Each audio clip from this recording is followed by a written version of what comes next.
এখন আসুন জেনে নেই এগুলো আগের আয়াতের সাথে কিভাবে সম্পর্কিত। ইল্লাল্লাযীনা আমানু ওয়া আমিলুস সলিহাত, তাহলে এটা হলো তৃতীয় অংশ, তাওয়াসি বিল হক। তাহলে এটা হলো তৃতীয় অংশ, তাওয়াসাও বিল হক। এটা সহজেই বোঝা যায়। বেশিরভাগ মানুষই ভালো কাজ বলতে বোঝে এমন কিছু যা তারা নিজেরা করে। ভালো কাজ মানে হচ্ছে আমি নামাজ পড়ি, আমি দান করি, আমি ভালো কিছু করলাম, আমি গালি দেই না, আমি এটা করি সেটা করি, আমি খারাপ কাজ থেকে দূরে থাকি এবং ভালো কাজ করার চেষ্টা করি। মানে হচ্ছে মানুষ ভালো কাজ বলতে বোঝে যাতে তারা কেবল নিজেরা সম্পৃক্ত।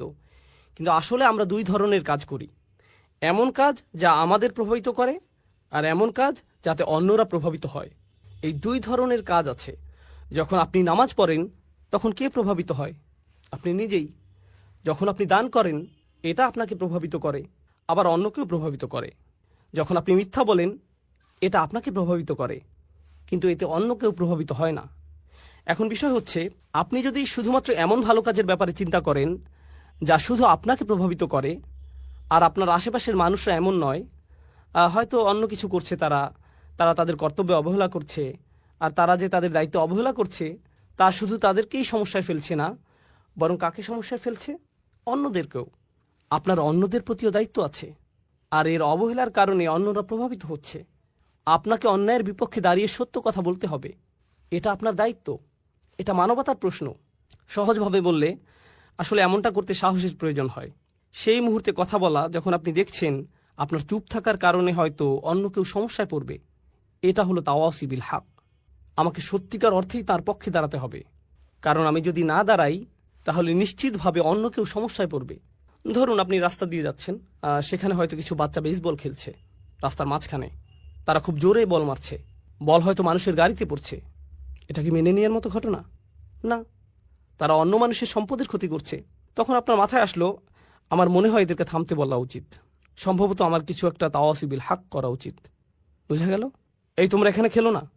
কিন্তু তখন আপনার মাথায় আসবে, আমি যদি এদেরকে খেলা থামাতে বলি এরা হয়তো আমাকে নিয়েই খেলা শুরু করবে।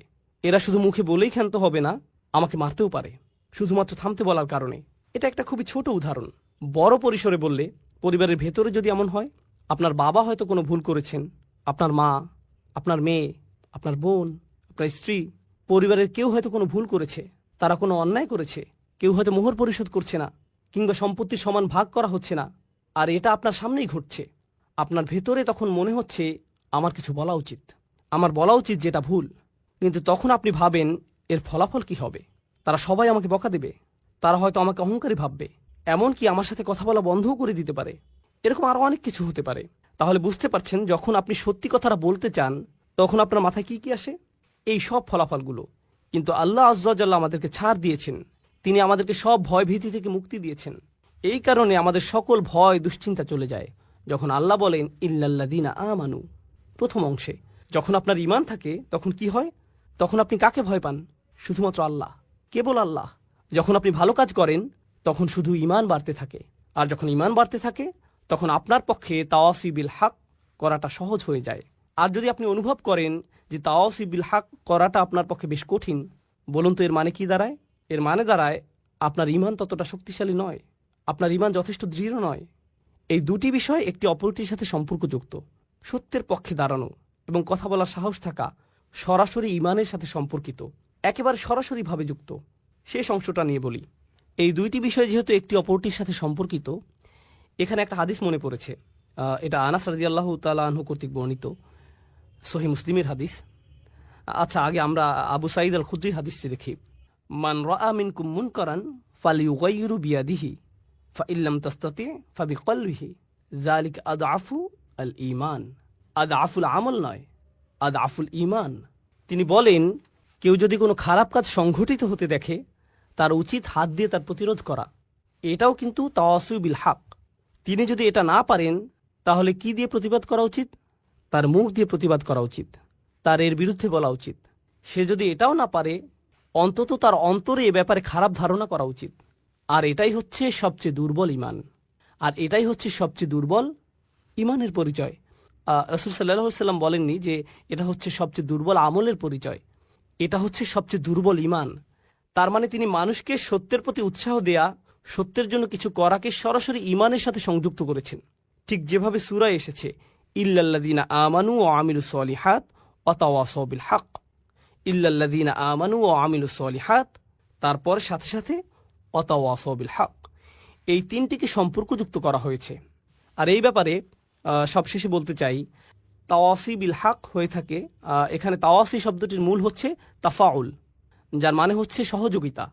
তার মানে হচ্ছে এটা আপনার সমাজে হয়ে থাকে। এখানে বলা হচ্ছে যে এগুলো আপনার সমাজে সংঘটিত হবে, আপনার পরিবারে, আপনার মুসলিম বন্ধুদের মধ্যে, যারা নিজেদের মুসলিম দাবি করে, যারা ভালো কাজ করে। তাহলে তাওয়াসি বিল হক এখান থেকেই শুরু, তারপর এটা ছড়িয়ে পড়ে। সুতরাং যখন আমরা বলি অমুসলিমদের এই সত্যের ব্যাপারে জানানো দরকার, সর্বোপরি সমাজের প্রতি কর্তব্য, এই সব কিছু ঠিক আছে, কিন্তু এর শুরুটা কোথায় হবে? এর শুরু হবে আমাদের নিজেদের ঘরেই। যদিও শুরু করার জন্য এটাই সবচেয়ে কঠিন জায়গা, তবু এখান থেকেই আমাদের তাওয়াসি বিল হক এর সূচনা করতে হবে। আমাদেরকে সকল অন্যায় ও ভুল ভ্রান্তির দিকে নজর দিতে হবে, সেই সাথে ইমানের মৌলিক দিকগুলোর সাথে সাংঘর্ষিক বিষয়গুলোর প্রতি তাকাতে হবে, যা হয়তো আমাদের নিজেদের পরিবারেই ঘটছে।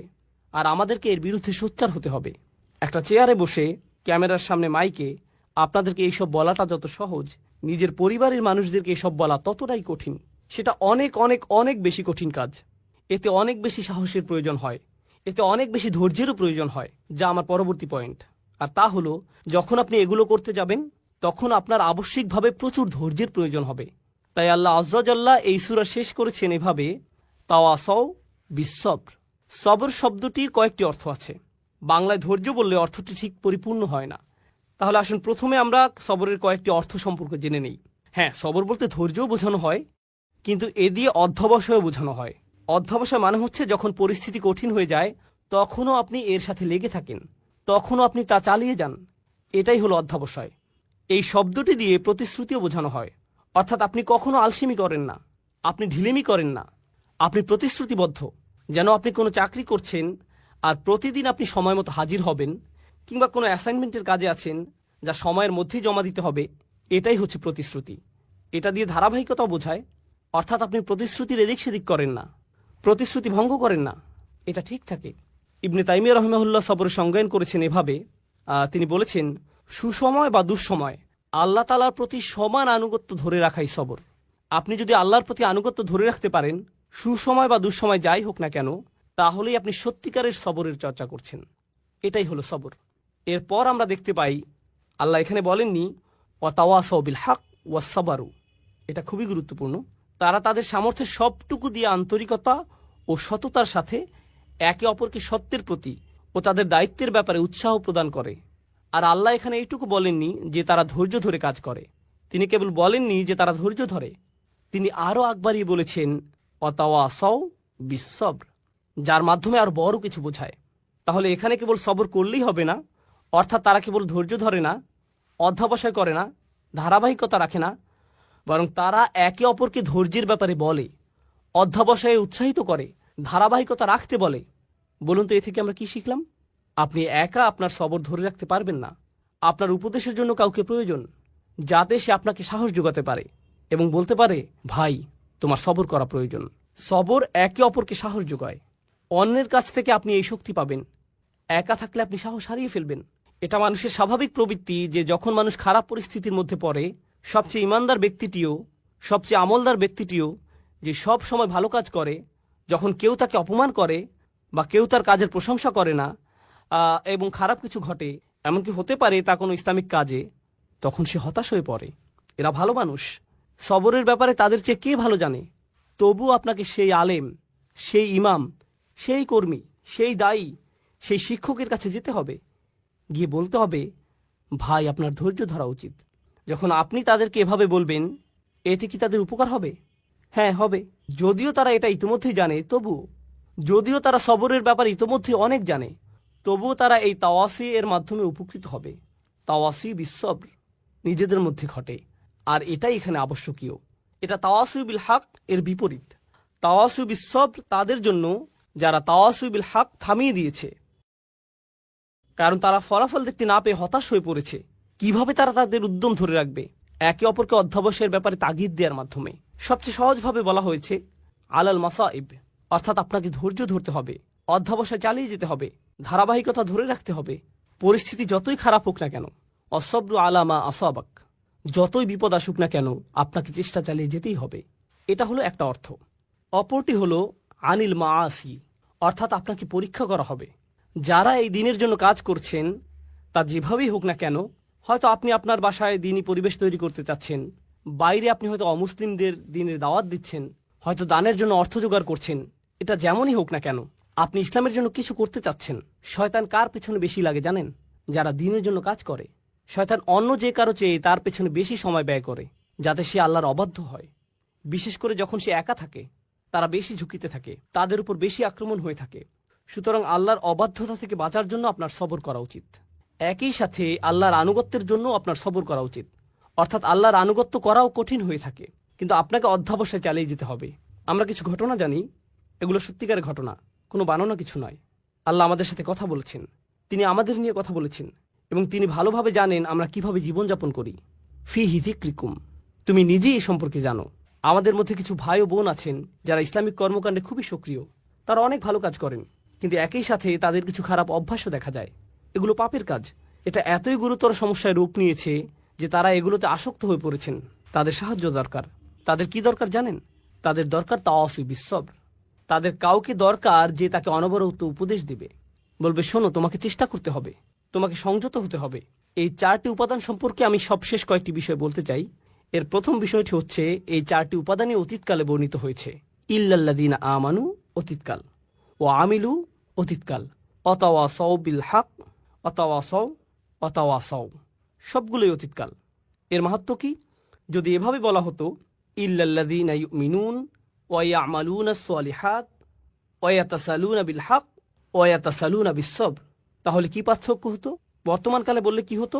অতীতকালে বলার কারণে বোঝা যাচ্ছে এখানে এমন মানুষের কথা বলা হচ্ছে যারা মৃত্যুর আগ পর্যন্ত সারাটি জীবন এই 4টি কাজ করেছে।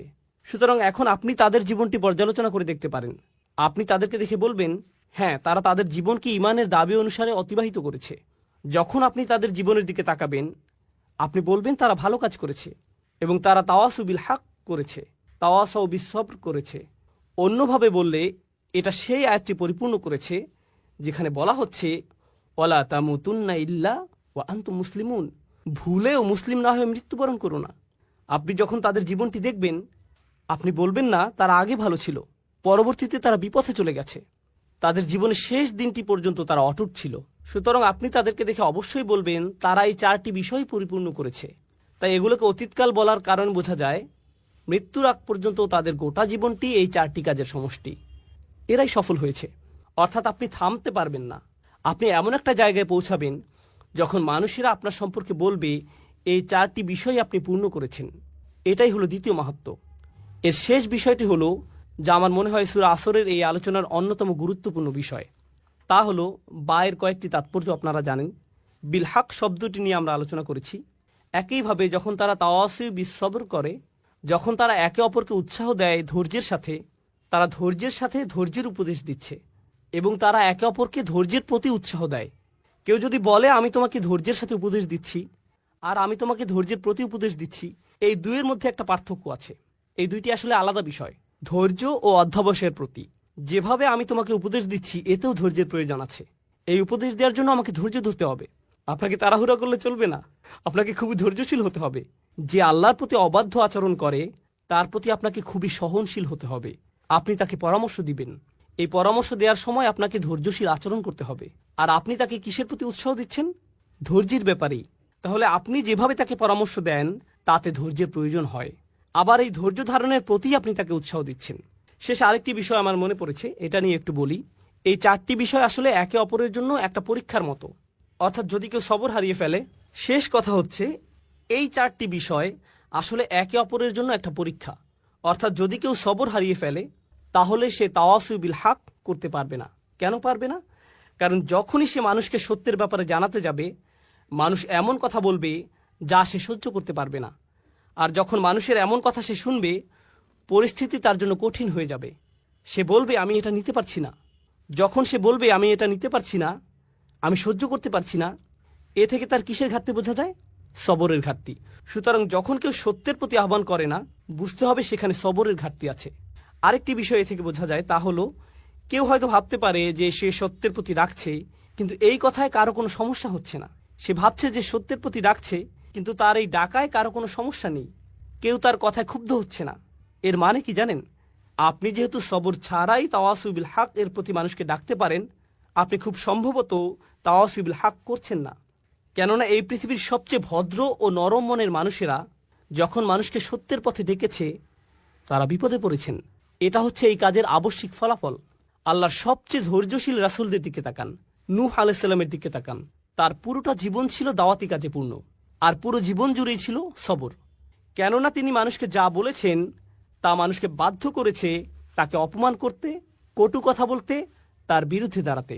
আর এজন্য প্রয়োজন হয় সবরের। আর যখন এই দুটিরই ঘাটতি হয়, যখন আপনি মানুষকে সত্যের প্রতি ডাকছেন না, আর সেজন্য আপনার সবর করারও কোনো প্রয়োজন নেই, যখন এই শেষ দুটির ঘাটতি হয়, যখন কারো মধ্যে এই দুটি থাকে না, তা থেকে আমরা কি বুঝতে পারি কিসের ঘাটতি আছে?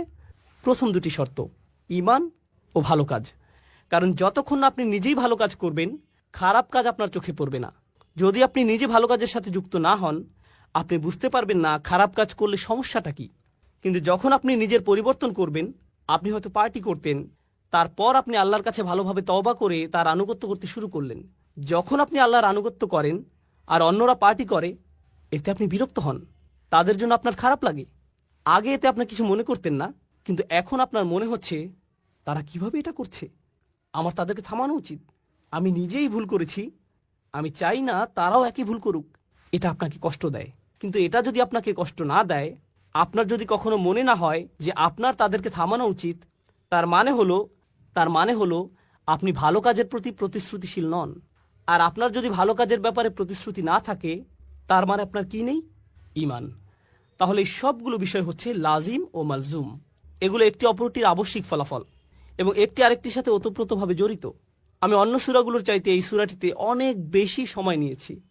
আমরা সূরা নাবা থেকে শুরু করেছিলাম, তখন একটি সেশনে একটি সূরা শেষ করেছি, কিন্তু এটা সূরা আসরের চতুর্থ সেশন।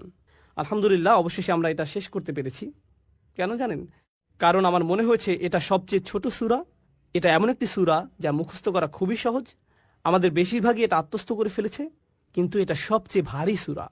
এই সূরার ওজন সবচেয়ে বেশি। আপনি আপনার জীবনকে কিভাবে দেখেন তা এই সূরাটি পুরোপুরিভাবে পরিবর্তন করে দেবে। আপনি কিভাবে আপনার পরিবারের সাথে আচরণ করেন, আপনার দৈনন্দিন জীবন, যা আপনি অর্জন করেছেন, যা এখনও অর্জন করতে পারেননি, তার চেয়েও বড় কথা সফলতা এবং ব্যর্থতা বলতে আপনি কি বোঝেন, এই সূরাটি এই সব কিছুর প্রতি আপনার মনোভাব পরিবর্তন করে দেবে। ডক্টর ফাদেল সালেহ আস-সামেরাই বলেছেন, কোন সূরা শুরু কোনো না কোনোভাবে এর শেষ অংশের সাথে সম্পর্কিত, কোন সূরা শুরুর অংশ তার শেষের অংশের সাথে যুক্ত। এই সূরা শুরু কি ছিল? একটি আয়াত, ওয়াল আসর, যা দিয়ে বোঝা যায় যে আপনার সময় শেষ হয়ে আসছে।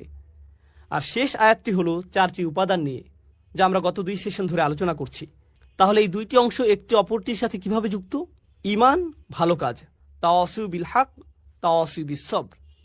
এর ব্যাপারে সচেতন হওয়ার জন্য আপনার সময় শেষ হয়ে আসছে। আপনি সময় থাকতে সবকিছু ঠিক করে নিন।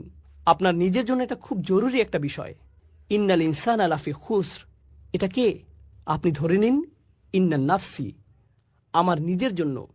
আমি নিজেই ক্ষতির মধ্যে আছি, আমি বিপদের মধ্যে আছি।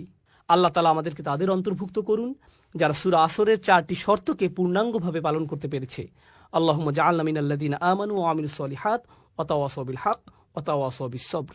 বারাকাল্লাহু লি ওয়া লাকুম ফিল কুরআনিল হাকীম ওয়া নাফা'নি ওয়া ইয়্যাকুম বিল আয়াতি ওয়াজ যিকরিল হাকীম। আসসালামু আলাইকুম ওয়া রাহমাতুল্লাহি ওয়া বারাকাতুহু। সমাজের মানুষেরা এমন মন্তব্য করে, এই তুমি দেখেছো ওই দিন সে কি পড়েছিল? ও আল্লাহ, এইসব কাপড় সে কোত্থেকে কিনেছে? এসব অপ্রয়োজনীয় কথাবার্তাই হচ্ছে হুমাজ আর লুমাজ। আর এগুলো কোত্থেকে শুরু হয়েছে? যখন মানুষের বড় কোনো লক্ষ্য নেই, যখন তার মন শুধু অন্যদের নিয়ে ভাবে। বলে রাখি, এখানে এটা এই জন্য গুরুত্বপূর্ণ যে এর আগের সূরাটিতে প্রাথমিক বিষয়ের প্রতি নজর দেওয়া হয়েছিল, তা হলো ইন্নাল ইনসানা লাফি খুসর। আর এই ক্ষতি থেকে বাঁচার প্রাথমিক চিকিৎসা হলো ইল্লাল্লাযীনা আমানু ওয়া আমিলুস সলিহাত ওয়া তাওয়াসাউ বিল হক ওয়া তাওয়াসাউ বিস সবর। এটাই আপনার প্রাথমিক ভাবনা হওয়া উচিত। যখন এগুলো আপনার মাথায় থাকে না, তখনই আপনার মন এইসব নিয়ে ভাবে। আপনার নিজের মধ্যে সমস্যা খুঁজে আপনি পান না। আপনার নিজের মধ্যে সমস্যা না খুঁজে আপনি অন্যের দোষ ধরায় ব্যস্ত হয়ে পড়েন। আসলে সম্ভবত মুফতি মুহাম্মদ শফি দুর্বল ব্যক্তিত্বের মানুষ সম্পর্কে একটি উর্দু কবিতায় বলেছিলেন যে নিজের দোষ দেখতে পায় না, নিজের দোষ ঢাকার জন্য সে যা করে তা হলো সবসময় অন্যের দোষ খুঁজে বেড়ায়, সবসময় অন্যের দোষ খুঁজে বের করে। এভাবেই সে নিজের দোষ ঢাকার চেষ্টা করে। তিনি বলেন, আমি এখানে উর্দুতে কবিতাটির একটি লাইন পড়ব, কিছু মনে করবেন না। আরও কি আজমত কে জানে কমজর্ফ জো ইনসা হতে হে। এর অর্থ হচ্ছে, যারা ব্যক্তি হিসাবে নিচু চরিত্রের তারা কিভাবে অন্যদের ভালো দিকের প্রশংসা করবে। তারা অন্যদের মধ্যে কেবলই সমস্যা দেখতে পায়। যখন কেউ অন্যদের মধ্যে কেবলই সমস্যা দেখে, সামনাসামনি কিংবা পেছনে, এর মানে কি জানেন? তারা নিজেরাই নিচু মানসিকতার। তারা মানুষের ভালো কিছু দেখতে পারে না, তারা শুধুই সমস্যা খুঁজে পায়, আর এতে তারা নিজেদের ছাড়া অন্য কারো ক্ষতি করে না। আল্লাহ আমাদের এই ধরনের আচরণ থেকে দূরে থাকার তৌফিক দিন। তো আমি আপনাদের সূরা তাকাসুর, সূরা আসর ও সূরা হুমাজার মিলের ব্যাপারে বলেছি, তাই আমি নোটের এই অংশটি বাদ দিচ্ছি। আমরা সরাসরি প্রখ্যাত ভাষাবিদ মুফাসসির আজ-জামাখশারির মন্তব্যে যাব। তিনি আল কাশাফ গ্রন্থ লিখেছেন। তিনি বলেন, আল হুমাজ আল কাসর, আরবিতে কাসর শব্দটি দিয়ে কোনো কিছু ফাটল ধরানো বা ভাঙা বা টুকরো করা বোঝায়, বা কোনো কিছু খণ্ডিত করা। সাহিত্যে এটা দিয়ে বোঝানো হয়, কেউ যখন কারো সাথে এমনভাবে কথা বলে যেন সে তাকে ভেঙে ফেলতে পারে, শারীরিকভাবে নয়, মানসিকভাবে। সে তার সম্মান নষ্ট করতে চায় কিংবা তার আত্মসম্মানে ফাটল ধরাতে চায়, এমন কিছু বোঝায়। ভাষাগত দিক থেকে এই শব্দটি দিয়ে হুমাজ এর মনোভাব বোঝায়। এরপর তিনি বলেন, লুমাজ আর তোয়ান। লুমাজ হচ্ছে মূলত ব্যঙ্গাত্মক স্বর, কাউকে নিয়ে বিদ্রুপ করা। বলে রাখি, বিদ্রুপ গুরুত্বপূর্ণ, বিদ্রুপ বোঝাটা গুরুত্বপূর্ণ, কারণ বিদ্রুপ কিন্তু প্রশংসা করেও করা যায়, কিন্তু অপমানের উদ্দেশ্যে। ধরুন, আপনি কাউকে বললেন, ওয়াও তুমি তো বিশাল পণ্ডিত। আসলে আপনি বলছেন যে তুমি একটা মূর্খ, তাই না? তখন সে বলবে, তুমি আমার সাথে এভাবে কথা বলছো কেন? না না না, আমি বলছি যে তুমি একজন পণ্ডিত, তাই না? তো সে মনে করে সে এখানে কোনো ভুল করেনি, এটা কোনো ব্যাপার না। কিন্তু আসলে আল্লাহ তাআলা ভালোভাবেই জানেন সে এই কথাটা কোন উদ্দেশ্যে বলেছে। আর যাকে অপমান করা হচ্ছে বা ব্যঙ্গ করা হচ্ছে, সেও এটা জানে, তার অন্তরেও এটা গেঁথে যায়। তাহলে লুমাজা তোয়ানা বলা হচ্ছে যে লুমাজা হচ্ছে তারা, বা লুমাজাহ তাআনাহু এটাও এসেছে। সে তাকে লামাজ করেছে, অর্থাৎ সে তাকে ব্যঙ্গ করেছে। অল মুরাদুল কাসরা মিন আরাদিন নাস, এর অর্থ হলো এমন ভাবে ভাঙা বা ফাটল ধরানো যখন আপনি তার সাথে থাকেন না, অর্থাৎ তার পেছনে বলা। অল আরদু মিনহুম ওয়া সিয়াবুহুম, সব সময় তার দোষ খুঁজে বেড়ানো এবং তার ব্যাপারে গীবত করা। অত্তাআন ফিহিম, এবং তার ব্যাপারে ব্যঙ্গ বিদ্রুপ করা। বিনাউ ফুআলা, এর গঠন, নমুনা বা সরফ হিসেবে ফুআলা শব্দটি হচ্ছে হুমাজার মতো। ইয়াদুল্লাহ আলা আন্না যালিক ওয়া আদাতিম মিনহুম, এটা দিয়ে বোঝা যায় এটা এমন একটা গুণ যা তার স্বভাবগত, সে সব সময় এমন করে। একই রকম আরেকটি বিষয় হচ্ছে, মানে হলো কাউকে অভিশাপ দেয়া এবং কারো প্রতি ব্যঙ্গ করা। জামাখশারির মতে এটাও হুমাজার অন্তর্ভুক্ত।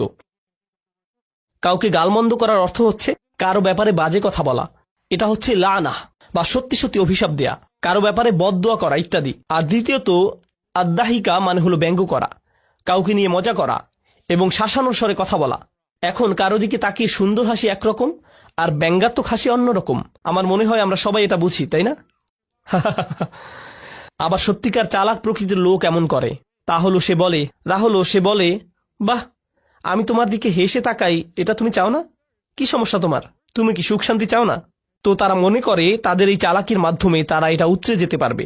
এখন রুহুল মাআনি আমার খুবই পছন্দ। বলে রাখি, তাফসিরুল আলুসি, তার তাফসির আমার পছন্দ এই কারণে যে তিনি একটি আয়াত পড়লে সেই আয়াতের জন্য একটি মাসাইল তৈরি করতেন। সেই আয়াতে যে বিষয়গুলো তার বোঝা দরকার তিনি সেগুলোর একটি লিস্ট করতেন। এই বিষয়টা আমার বুঝতে হবে। আল মাসআলাতুল উলা, আস-সানিয়া, আস-সালিসা, আর-রাবিআ ইত্যাদি। এরপর তিনি যা করতেন এটা অসাধারণ, বুদ্ধিবৃত্তিক সততা। তিনি বলতেন, আয়াতটি পড়ার পরে আমার মনে হয়েছে প্রথম সমস্যার সমাধান হচ্ছে এটা এটা এটা, অন্যরা এর সমাধান এভাবেই করেছে, কিন্তু চতুর্থ ও পঞ্চম সমস্যার সমাধান অন্যরা এভাবে করেছে, আমার সেগুলো উপযুক্ত মনে হয়নি, কিন্তু আমার নিজের কাছেও এর উপযুক্ত কোনো সমাধান নেই, আল্লাহু আলাম। কখনো তিনি মনে করেছেন তার কাছে এর উত্তর আছে, কখনো আবার মনে করেছেন নেই। যখন তার কাছে নেই তিনি বলবেন, আমি জানি না, এই সমস্যাটি আছে, আল্লাহই ভালো জানেন। তিনি আল্লাহর উপরই ছেড়ে দিলেন। সুবহানাল্লাহ। তিনি সততার সাথে জানিয়ে দিতেন তিনি কি জানেন, আবার এটাও জানিয়ে দিতেন যে তিনি কি জানেন না বা বুঝতে পারেননি। সুবহানাল্লাহ। এটা এই তাফসিরের একটা অসাধারণ গুণ, যার নাম রুহুল মাআনি। তো তিনি যে মাসাইলগুলো তালিকা করেছেন, আল মাসআলাতুল উলা, আল ওয়াইলু লাফযুহু জাম ওয়াস সাকত। ওয়াইল শব্দটি এমন একটি শব্দ যার শব্দ প্রণালীতে জাম রয়েছে। গত সেশনে জাম নিয়ে আলোচনা করেছিলাম, কার মনে আছে? জাম কি? দোষারোপ করা। মনে পড়ছে?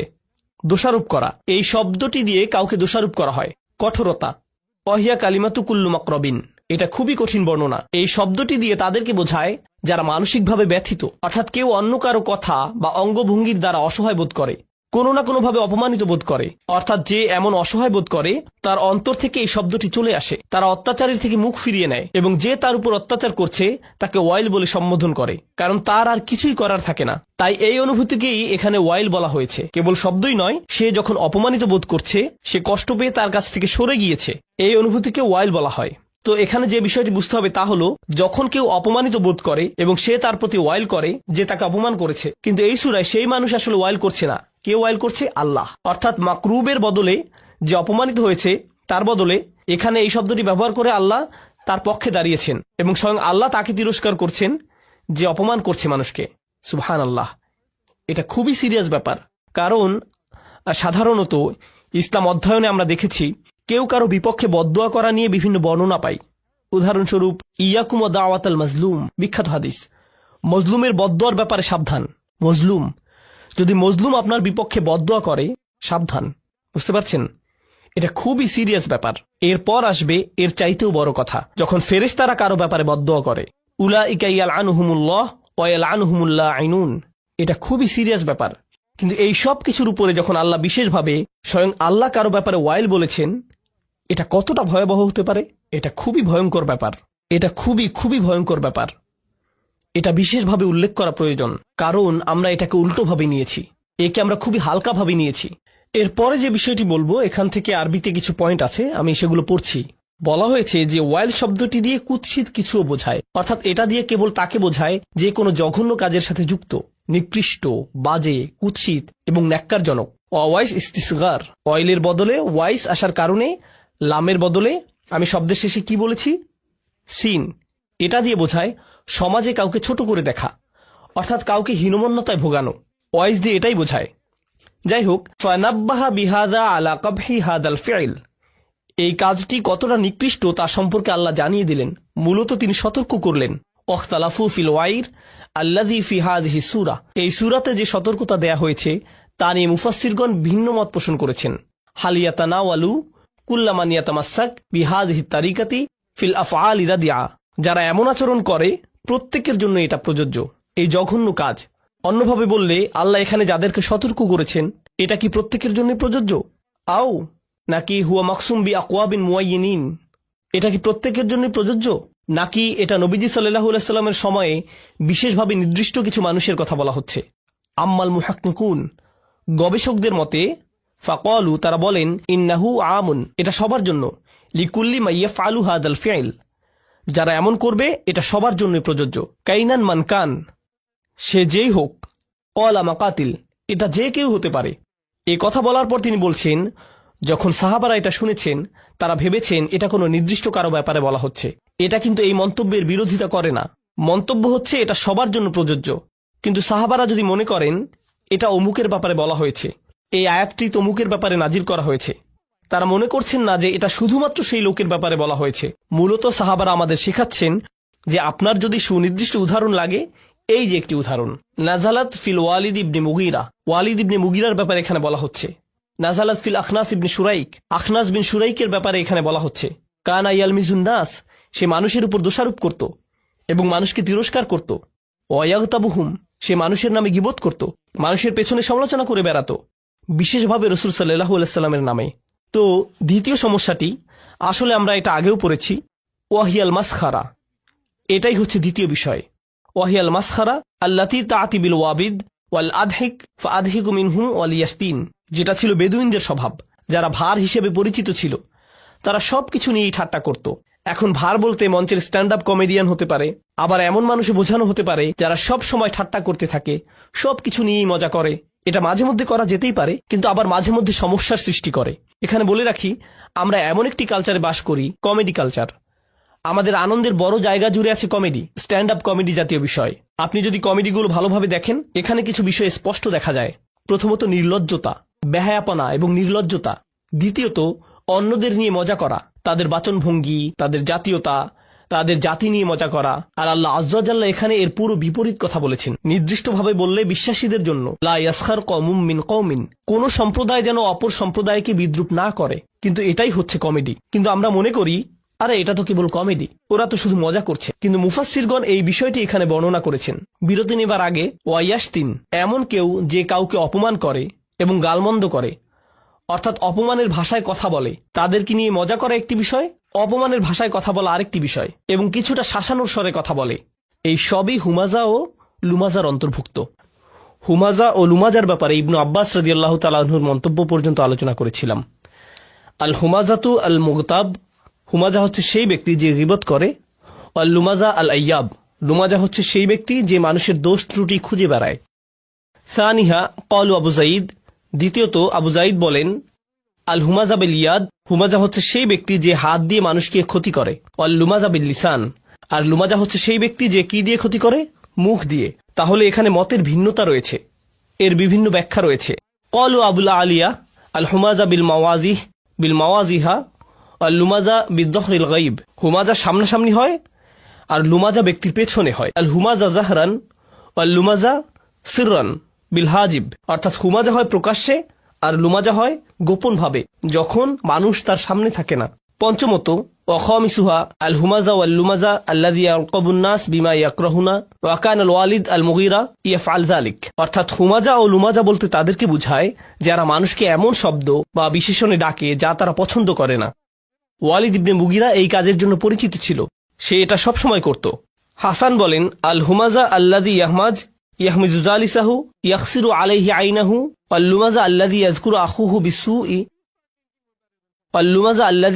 আখুহু বিসসুই ওয়া ইয়াইবুহু। তিনি বলেন, হুমাজা হচ্ছে সেই ব্যক্তি যে এমন একজন ব্যক্তিকে নিয়ে মজা করে এবং দোষ খুঁজে বের করে যে তার পাশে আছে, মানে তার বন্ধু বান্ধবের মধ্যে, এবং সে অনবরত তার উদ্দীপনা নষ্ট করার চেষ্টা করে এবং অপমান করার চেষ্টায় থাকে। এমনকি সে তার দিকে যেভাবে তাকায়, ইয়াখসিরু আলাইহি আইনাহু, এটা দিয়ে বোঝা যায় যে সে তার দিকে বরত্ব নিয়ে তাকায়। তাই এমনকি মুখের অভিব্যক্তিও হুমাজা শব্দে উঠে এসেছে। আপনি কারো দিকে নিচু করার দৃষ্টিতে তাকাতে পারেন। এমনকি আরো এখানে পরিষ্কারভাবে বলা হয়েছে, এখানে কিছু সাহাবা বা তাবিগণ বলেছেন এখানে ওয়ালিদ ইবনে মুগীরার কথা বলা হচ্ছে। আল্লাহ তাআলা তার মুখের অভিব্যক্তি তুলে ধরেছেন, সুম্মা নাজার সুম্মা আবাসা ওয়াবাসর সুম্মা আদবারা ওয়াস্তাকবার। তার এই পুরো অভিব্যক্তি এখানে হুমাজা হিসেবে বর্ণিত হয়েছে। সে রাসূল সাল্লাল্লাহু আলাইহি ওয়াসাল্লামকে দেখিয়ে তার লোকদের বলতো, যখন কোরআন পাঠ করা হতো সে বলতো, এটা ভালোভাবে যাচাই করে দেখো তো, পরীক্ষা করে বলো যে এটা আসলেই কোনো ওহী কিনা, কারণ তুমি তো আমাদের মধ্যে সেরা কবি, তাই যাও এটা ভালোভাবে শুনে তোমার মতামত জানাও, তোমার সুচিন্তিত মতামত জানাও। তারা তাকে পাঠালো। সে যে কাজে এসেছে সেটা তার জন্য একটা বড় কাজ, কিন্তু সে সেটা প্রকাশ করতে পারছে না। প্রকাশ করাটা তার সম্মানে বাধে। তাই সে রাসূলের দিকে তাকালো কিছুটা অহংকারী চেহারায়। সত্যি এটাই সেটা। সে তার দিকে এমন ভাবে তাকালো যেন এই সামান্য জিনিস এটাই সেই ওহী। তারপর সে বলল, আচ্ছা একটু ভেবে বলি। সুম্মা আবাসা, সে কিছুটা ভ্রু কুচকে তাকালো, তার কপালে ভাঁজ দেখা গেল। আবাসা, আচ্ছা এটাই তাহলে সেই সত্যিকারের ওহী। অবাসর, সে অন্যদিকে তাকালো। সুম্মা আদবারা, সে ফিরে তাকালো। ওয়াস্তাকবার, অহংকার প্রকাশ করলো। এটা শুধুই জাদু। ইনহাদা ইল্লা সিহরু ইউসার, আসলে এটাই আমার চিন্তিত মতামত। কিন্তু তার মত দেওয়ার আগে সে পুরো একটা নাটকীয় ভাবসাব দেখিয়েছে, কারণ সে জানে তার আশেপাশের মানুষেরা এটা দেখছে। আর এসব কিছুর কারণ হলো তাকে মানসিকভাবে বিপর্যস্ত করা। এরকম হয় না যে কখনো কেউ আপনার সাথে কথা বলছে আর আপনি মুখের কিছু অভিব্যক্তি করলেন আর সে বলল, কি হয়েছে, আপনি এভাবে তাকাচ্ছেন কেন, তাই না? আপনি কারো দিকে তাকানোর মাধ্যমে তার চিন্তা জগতে প্রভাব রাখতে পারবেন। এটা করা যায় যখন কেউ আপনার সাথে কথা বলে। এটা হচ্ছে তার জন্য এক ধরনের মানসিক আক্রমণ। এখানে এই বিষয়টি বর্ণনা করা হয়েছে। ওয়ালিদ ইবনে মুগীরার নামটি তার এই স্বভাবের জন্যই বিখ্যাত, লাআনাহুল্লাহ। আন আবিল জাওজা, আবু জাওজা বলেন, ক্বালা কুলতু ইবনে আব্বাস, তিনি বলেন আমি ইবনে আব্বাস রাদিয়াল্লাহু আনহুকে বললাম, ওয়াইলুল লিকুল্লি হুমাজাতিল লুমাজা, আমি আয়াতটি পড়লাম, মান হাউলাই আল্লাযীনা ইয়াজুমুহুমুল্লাহু বিল ওয়াইল, এই সকল লোকেরা কারা যাদেরকে স্বয়ং আল্লাহ তাআলা ওয়াইল হিসেবে তিরস্কার করেছেন? হুমুল মাশাউনা বিল নামিমা, ইবনে আব্বাস বলেন যারা মানুষকে খারাপ ভাষায় বাজে কথা ছড়িয়ে বেড়ায়, এখানে সেখানে বলে বেড়ায়। আল মুফাররিকুনা বাইনাল আহিব্বা, এই লোকেরা মানুষের মধ্যে সম্পর্ক নষ্ট করে বেড়ায়। আন নাঈতুনা লিন-নাস বিল আইব, যারা প্রতিনিয়ত মানুষের নামে দোষ বলে বেড়ায়। তারা যেভাবে মানুষকে ডাকে, যেভাবে মানুষের ব্যাপারে কথা বলে, ও তুমি তো ওই বেটে লোকটার সাথে কথা বলছো, ও হাহা, আর বলে না, তারা যে শব্দ ব্যবহার করে তা সব সময় মানুষকে নিচু করার জন্য। ও তুমি ওই বিরক্তিকর মানুষটার কথা বলছো, বুঝতে পারছি, আমি তাকে চিনি। এভাবে সে মানুষদের নিয়ে কথা বলে। নাঈতুনা বিল আইব, সব সময় মানুষের নামে দোষ বলে বেড়ানো। এরপর ইবনে আব্বাস রাদিয়াল্লাহু তাআলা আনহুর আরেকটি বর্ণনা আমরা দেখতে পাই, ওয়া ইয়ালাম আন্না জামিআ হাযিহিল উজুহ মুতাকারিবা। এটা রাজির মন্তব্য।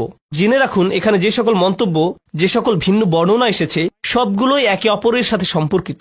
রাজিআতুন ইলা আসলিন ওয়াহিদ, এগুলো প্রত্যেকটি একটি বিষয়ের প্রতি ইঙ্গিত করে। ওয়াহুয়া তাআন, আর তা হলো মানুষকে নিচু করে কথা বলা। ওয়া ইযহারাল আইব, এবং কারো দোষ ত্রুটি বর্ণনা করা। সুম্মা হাযা আলা কাসামাইন, এরপর জেনে রাখুন এগুলো দুইটি ভাবে হয়ে থাকে। ফাইন্নাহু ইম্মা আন ইয়াকুনা বিল জাদ্দি, এটা কারো প্রচেষ্টায় হতে পারে, অর্থাৎ কেউ হয়তো সত্যিকার ভাবে এটা নিয়ে চিন্তা ভাবনা করে কাজ করছে। কামা ইয়াকুনু ইনদাল হাসাদ ওয়াল হাকাদ, এটা হাসাদ বা হিংসার কারণে হয়ে থাকে, হিংসার কারণে মানুষের ক্ষতি করে থাকে, এবং সেই সাথে হাকাদ অর্থাৎ বিদ্বেষ। ওয়া ইম্মা ইয়াকুনা বিল হাজল, আবার এটা খেলাচ্ছলেও হতে পারে, অর্থাৎ কারো হয়তো সত্যিকার ভাবে হাম্মাজ বা লাম্মাজ মানে হুমাজা বা লুমাজা হওয়ার নিয়ত নেই, কিন্তু তারা এটা করে শুধু মজা করে, দুষ্টামি করে, হাসতে হাসতে। কামা ইয়াকুনু ইনদা সুখরিয়া ওয়াল ইদহাক, এটা কারো সাথে মজা বা দুষ্টামি করে হতে পারে। ইম্মা ইয়াকুনা ফি আমরিন ইয়াতাআল্লাক বিদ্দীন, তিনি এটিকে অন্যভাবে দেখেছেন, এটা ধর্মের যে কোনো ব্যাপারেও হতে পারে। অর্থাৎ আপনি হয়তো কারো ধর্মীয় আচরণ, ধর্মীয় পোশাক, ধর্মীয় জ্ঞান ইত্যাদি নিয়ে মজা করছেন। এখানে আরেকটি বিষয় নোট করতে হবে, আলেমগণ এটিকে গুরুত্বের সাথে বর্ণনা করেছেন। বর্তমান সময়ে আমরা খুব অদ্ভুত সময় বাস করছি। বেশিরভাগ মুসলিমরাই মুসলিমদের মতো পোশাক পরে না বা কাজ করে না। তাই যারা খুব অল্প পরিসরে হলেও ধর্মকে ধারণ করে, হয়তোবা তাদের কথায়, তাদের বাহ্যিক পোশাকে বা সামাজিকতায় ইত্যাদি ইত্যাদি, যদি তারা কিছুটা ধর্মের প্রতিফলন দেখায়, তারা এমনকি মুসলিম সার্কেলও ঠাট্টা বিদ্রুপের শিকার হয়। আমরাই তাকে ঠাট্টা বিদ্রুপ করি, অন্য ধর্মের কেউ নয়, বরং মুসলিমরাই করে। যখন এমনটি ঘটে, ধরুন কেউ হাসতে হাসতে বলল, ওই যে ওই লোকটার বড় দাড়ি আছে, কারো দাড়ি নিয়ে ঠাট্টা মশকরা করছেন, কিংবা কেউ হয়তো কারো হিজাব বা জিলবাব নিয়ে মজা করছে। এখানে আমাদেরকে বুঝতে হবে, যখন আপনি কারো দাড়ি নিয়ে মজা করছেন, আপনি আসলে তার দাড়ি নিয়ে মজা করছেন না, আপনি আসলে রাসূল সাল্লাল্লাহু আলাইহি সাল্লামের একটি সুন্নাতকে নিয়ে ঠাট্টা করছেন। এটা মোটেও কোনো হালকা বিষয় নয়। ওই লোকটি ফ্যাশন করে দাড়ি রাখেনি, সেই লোকটি আসলে আল্লাহ রসুলকে অনুসরণ করার চেষ্টা করেছে। কিংবা কাউকে হয়তো হিজাবের জন্য ঠাট্টা করছেন, সে হয়তো অন্য কোনো দেশ থেকে এসেছে, বা সে তার ধর্মীয় ভাবটা দেখাতে চায়। আমরা ধরে নেব তিনি এটা করছেন কারণ এটা আল্লাহর নির্দেশ, এটা আমরা ধরে নেব।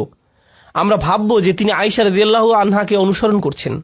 যখন আয়াতটি নাজিল হয়েছিল, তিনি রান্নাঘরে ছিলেন, তিনি রান্না করছিলেন, নবীজি বাড়ির মধ্যে হাঁটছিলেন।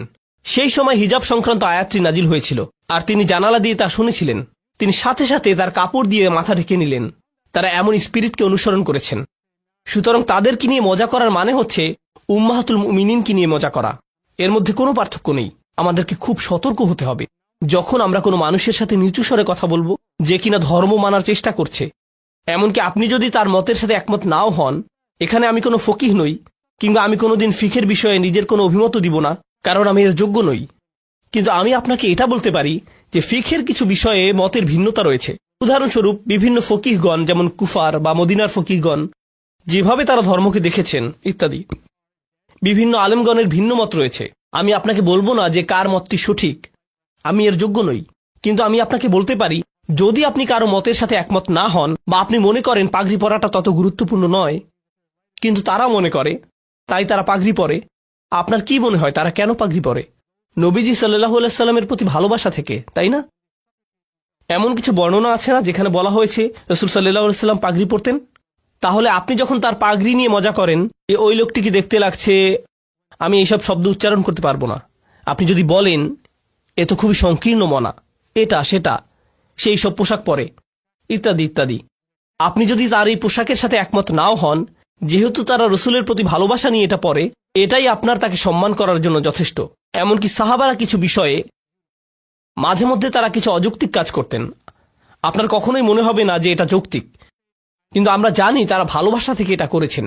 যেমন ধরুন আব্দুল্লাহ ইবনে মাসউদ রাদিয়াল্লাহু তাআলা আনহু, তিনি একবার ভ্রমণ করছিলেন, মাঝে মধ্যে তিনি এমন করতেন, তিনি তার বাহনের উপর ঝুঁকে বসতেন। অন্য সাহাবীরা দেখে বলতেন, কি ব্যাপার, আপনি এমন করলেন কেন, এখানে ঝুঁকে পড়ার কি আছে? তিনি বলেন, এখানে একটা গাছ ছিল, রাসূল সাল্লাল্লাহু আলাইহি সাল্লাম যখন এর পাশ দিয়ে যেতেন, তিনি তার বাহনের সামনের দিকে ঝুঁকে বসতেন। এই জন্য তিনি রসুলের প্রতি ভালোবাসা এমনটি করেছেন। এখন অন্য কারোর জন্য এটা খুবই হাস্যকর ঘটনা হবে, কিন্তু এটা ভালোবাসা থেকে করেছেন, এবং আমরা একে সম্মান করি। আমরা এটা এমনই রাখি, একে নিয়ে বিচার বিশ্লেষণ করি না। আমাদেরকে এইসব ব্যাপারে সতর্ক হতে হবে এবং মানুষের এই ভক্তির প্রতি নজর রাখতে হবে। যাই হোক, তো ইম্মা ইয়াকুনা ফি আমরিন ইয়াতাআল্লাক বিদ্দীন, এটা ধর্মের কোনো ব্যাপারেও হতে পারে।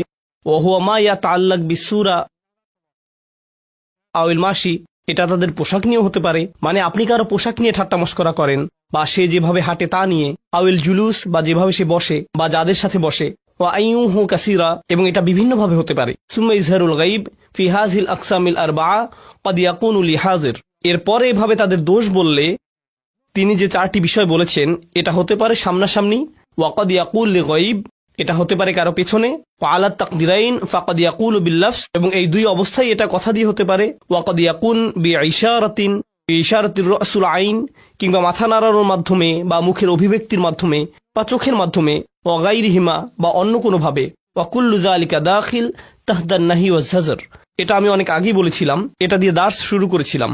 এই সবগুলো বিষয়ই আল্লাহ নিষেধ করে দিয়েছেন এবং যারা এমন করে তাদেরকে তিরস্কার করেছেন, তাই এগুলোর ব্যাপারে সতর্ক হন। ওয়ালাম্মা কানা রাসূল সাল্লাল্লাহু আলাইহি ওয়াসাল্লাম আযমান নাস মানসাবান ফিদ্দীন, আমরা জানি যে রাসূল সাল্লাল্লাহু আলাইহি ওয়াসাল্লাম হচ্ছেন সর্বশ্রেষ্ঠ মানুষ দিনে তার গুরুত্বের হিসেবে। কানাত তাআন ফিহি আযিমান ইনদাল্লাহ, তাই তাকে নিয়ে মজা করার পরিণাম আল্লাহর কাছে ভয়াবহ। ফালা জারামা ক্বাল, তাই স্বাভাবিকভাবেই তিনি বললেন ওয়াইলুল লিকুল্লি হুমাযাতিল লুমাযা, তাই যথাযথ কারণেই যারা এমন করে তাদেরকে তিনি বিভ্রান্ত হিসেবে উল্লেখ করেছেন। কারণ একটি তাফসিরে একটি মত থেকে আমরা পাই, এটা বিশেষভাবে ওয়ালিদ ইবনে মুগিরার ব্যাপারে বলা হয়েছে যে সরাসরি রাসূল সাল্লাল্লাহু আলাইহি ওয়াসাল্লামকে নিয়ে মজা করত। মুফাসসিররা বলেছেন যেহেতু এটা রাসূল সাল্লাল্লাহু আলাইহি ওয়াসাল্লামকে নিয়ে করা হয়েছে তাই এত কঠিন কথা এসেছে, কেননা তাকে নিয়ে মজা করা কোনো ছোট বিষয় নয়। মানে সে কাফির হওয়ার কারণে ইতিমধ্যেই জাহান্নামে যাচ্ছে, এর উপর নবীজিকে নিয়ে মজা করে সে তার গর্তটা আরো বড় করেছে। তোমার যতটুকু আছে তা কি পছন্দ হচ্ছে না? যদি সে রাসূল সাল্লাল্লাহু আলাইহি ওয়াসাল্লামকে নিয়ে কোনো মজা নাও করত, সে শুধু একজন কাফের, এটাই যথেষ্ট তার সর্বনাশ হওয়ার জন্য, কিন্তু সে আরো বড় বিভ্রান্তি ডেকে এনেছে। আর আশ-শাওকানী রাহিমাহুল্লাহর কিছু মন্তব্য পড়ব। হুয়া মুরতাফিউন আলাল ইবতিদা, ওয়াইল শব্দটি এখানে রফা, কারণ এটা হচ্ছে বাক্যে মুবতাদা। ওয়াসাউইগাল ইবতিদা মা কাউনিহি নাকিরা, এখানে নাকিরা দিয়ে তিনি শুরুটা বিশেষভাবে ব্যবহার করেছেন। নাকিরা মানে কি? ব্যাকরণগতভাবে নাকিরা অর্থ আলিফলাম ছাড়া, তাই জুমলায় ইসমিয়ায় আলিফলাম দিয়ে শুরু হয়। আল ওয়াইলু লিকুল্লি হুমাযাতিল লুমাযা, তিনি বলেন তিনি এখানে মারিফা না এনে নাকিরা ব্যবহার করায় এটা বিশেষ গুরুত্ব পেয়েছে। এখানে আলিফলাম ছাড়া ওয়াইল এসেছে, আল ওয়াইলু না বলে তিনি বলেছেন ওয়াইলুন। আসলে এর কি মহত্ব রয়েছে? কাউনুহু দুআউন আলাইহিম, এতে করে এটা তাদের বিপক্ষে অভিশাপ হিসাবে ব্যবহৃত হয়েছে। অর্থাৎ যদি আপনি বলেন আল ওয়াইল, এটা শুধু বর্ণনা হিসাবে ব্যবহৃত হয়, দুর্ভোগ তার জন্য যে হুমাজা ও লুমাজা, কিন্তু আপনি যদি আলিফলাম বাদ দেন এতে করে বোঝায় আপনি শব্দটি দিয়ে কারোর জন্য দোয়া করছেন বা অভিশাপ দিচ্ছেন, অর্থাৎ এটা দিয়ে আল্লাহ তাদের উপর অভিশাপ দিচ্ছেন। এটা নিছক কোনো বর্ণনা নয়। বিষয়টা আমি আপনাদের বুঝিয়ে বলছি। কাউকে আরবিতে সালামুন আলাইকুম বলা যায়, এটা দিয়ে দুইটি বিষয় বোঝায়। একটি অর্থ হচ্ছে আমি আপনাকে বলছি যে আপনার উপর শান্তি আছে, এটা প্রথম, এটা নিছক বর্ণনা। দ্বিতীয়ত দোয়া করা, আপনার উপর শান্তি বর্ষিত হোক। দুইটি আলাদা বিষয়, একটি হলো বর্ণনা, অপরটি দোয়া। ব্যাকরণের ভাষায় একটি হলো খবরিয়া, অপরটি ইনশাইয়া। বুঝতে পারছেন তো? যখন আল্লাহ বলছেন ওয়াইলুন লিকুল্লি হুমাযাতিল লুমাযা, ক্বাদ ইয়াকুনু খবরিয়া ক্বাদ ইয়াকুনু ইনশাইয়া, এটা এমন হতে পারে যে আল্লাহ বলছেন আসলে এই লোকদের জন্য দুর্ভোগ, অথবা আল্লাহ বলছেন এই সকল লোকদের উপর দুর্ভোগ পড়ুক। আল্লাহ এখানে আল না বলায় দুইটি অর্থই প্রকাশ পাচ্ছে। যদি এখানে আল থাকতো তাহলে এটা শুধু খবরিয়া হতো, এটা কেবলই একটা বর্ণনা হতো, কিন্তু এটা দিয়ে উসলুব দোয়া প্রকাশ পেত না। এটা কোনো দোয়া বা অভিশাপ বা ডাকা এমন বোঝাতো না। ওয়াল মানা, এবার শাওকানী রাহমাহুল্লাহ তার তাফসিরে ফাথুল কাদিরে যে অর্থ বলেছেন সেটা দেখুন। তিনি বলেন ওয়াল মানা খিজুন, অপমান, ও আযাবুন, শাস্তি, আও হালাকাতুন, বা দুর্ভোগ, আও ওয়াদিন ফি জাহান্নাম লিকুল্লি হুমাযাতিল লুমাযা, যে হুমাজা কিংবা লুমাজা তার স্থান হবে জাহান্নামের উপত্যকায়। অর্থাৎ নবীজির কয়েকটি হাদিসে আমরা পাই বর্ণনা করা হয়েছে এদের স্থান হবে জাহান্নামের তলদেশে, একে ওয়াইলও বলা হয়, এবং সেই তলদেশ এতই ভয়ঙ্কর হবে যে কিছু বর্ণনা এসেছে স্বয়ং আগুন নিজে নিজের থেকে বাঁচতে চাইবে। এটাই হচ্ছে ওয়াইল। স্বাভাবিকভাবে এই শব্দের ব্যবহার যেমনই হোক, এটা হচ্ছে দুর্ভোগের চূড়ান্ত পর্যায়, সবচেয়ে তলদেশ। গারকিল আসফালি মিনান নার, তাদের জন্য যারা হচ্ছে হুমাজা আর লুমাজা। আল্লাহ আমাদের তাদের থেকে রক্ষা করুন। ক্বালা ইবনে কিসান হুমাজার ব্যাপারে বলেছেন তিনি কি বলেছেন? আল্লাযী ইউসি জুলাসাহু বিসুইল লাফস, যে ব্যক্তি তার সাথের মানুষের নামে দোষ বলে তার ক্ষতি করে বেড়ায়। ওয়াল্লুমাজা, আল্লুমাজা ইয়াকসিরু আইনাহু আলা জালিসিহি, যে ব্যক্তি তার সাথের মানুষের উপর চোখ রাখে, অর্থাৎ সে তাদের উপর নজর রাখে, সে চোখ দিয়ে তাদের নিয়ে ঠাট্টা মশকরা করে। ওয়াসিরু বিয়াদিহি, সে হাত দিয়ে নির্দেশ করে। অবিরসি, মাথা বা মুখের অভিব্যক্তির মাধ্যমে। অবিহাদিবিহি, মানে যখন তারা আশেপাশে থাকে না। ওয়াল আউয়াল উলা, তবে প্রথম অর্থে মানে যে মুখের ভাষায় মানুষকে নিয়ে মজা করে, এটাই সবচেয়ে সঠিক অর্থ। অবিনা উল ফুল, এবং যেভাবে ফুলা ব্যবহৃত হয়েছে। ইয়াদুল্লু আলাল কাসরা, আমরা এটা নিয়ে আগেও বলেছি, এটা কেবলমাত্র বিশালত্ব বোঝায় না, এটা দিয়ে সংখ্যাও বোঝায়, এমন কিছু যা বারবার হয়ে থাকে। ফাফিহি দালালাতুন আলা আন্নাহু ইয়াফআল যালিকা কাসীরান, এটা দিয়ে বোঝা যায় যে সে এটা বারবার করে থাকে। বারাকাল্লাহু লি ওয়া লাকুম ফিল কুরআনিল হাকিম ওয়া নাফা'নি ওয়া ইয়্যাকুম বিল